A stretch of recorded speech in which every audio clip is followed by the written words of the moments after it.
images caught my eye this week. A shopping free-for-all at a major electronics chain, the equivalent of America's Best Buy.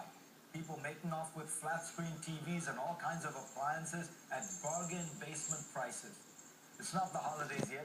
This is what happened when the government of Venezuela decided to play Robin Hood. The army took over the privately owned chain and slashed prices. The incident got me thinking. We often talk about best practices for economies. Perhaps there should also be a list of things to avoid. A checklist title may be How to Ruin Your Economy. This isn't just a theoretical list. Venezuela is ticking each of the boxes in practice. So let's go to rule number 1. Nationalized business. That's effectively what we saw Venezuela do this week with DACA, the electronics chain. President Nicolas Maduro claims that TVs were so expensive because the United States is trying to bring down the Venezuelan economy. It's not clear how his solution to take over the company will actually fix anything. That brings me to rule number 2, create hyperinflation. The truth is the overall price of goods has risen 54% in Venezuela this year. So if your household groceries cost $100 a week in January, they now cost $154. The ripple effect is clear, prices go up, so eventually salaries have to go up. And in the long run, anything you produce costs more. Savings lose value, the middle class loses its standard of living, and the entire economy suffers. Rule number 3, induce a currency crisis. What does rampant inflation do? It devalues your currency. The official exchange rate is 6.3 bolivars for every greenback. In reality, the black market rate is 7 to 10 times that amount.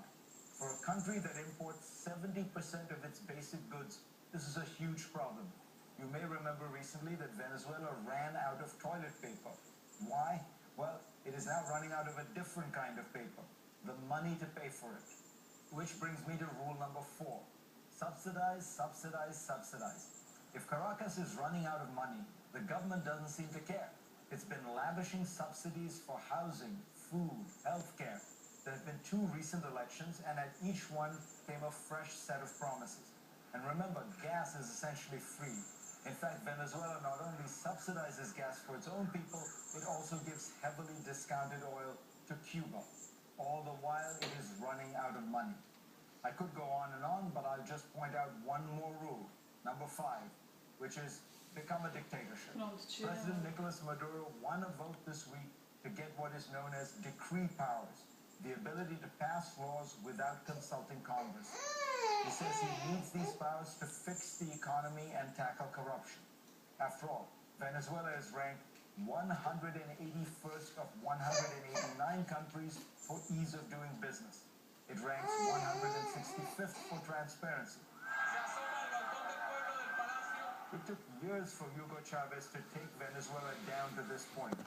Maduro seems to believe that by doubling down on those very policies, he's somehow going to get a different outcome. So on points 1 through 5, Venezuela is on a fast track to ruin. The world saw this coming under Chavez. ¡Viva la revolución socialista! ¡Viva Venezuela! ¡Viva Chavez! We hope for change, but in his dying days, Chavez picked a mini-me to stay the course.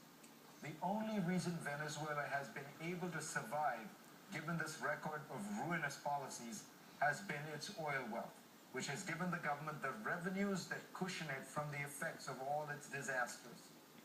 The sad reality is that Venezuela is wasting the world's largest oil reserves. It could be as wealthy as Saudi Arabia or Qatar. It could easily outstrip Mexico and Brazil. Instead, it is beginning to look more and more like North Korea.